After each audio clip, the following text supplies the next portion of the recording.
అమ్మ స్థానాన్ని తీసుకోలేడనేసి పెద్దవాళ్ళు అంటారు కదా!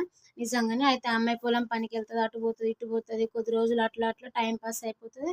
ఆ అమ్మాయికి ఏం చేస్తారు, ఇగ ఊర్లో ఎక్కడనన్నా వదిలేద్దాంలే, ఇగ మనం పోషించలేకపోతున్నాం అని అనుకుంటారు. అంత ఆస్తి ఉన్నా గూడా వాళ్ళు మనం పోషించలేకపోతున్నాం, ఆడపిల్ల గదా!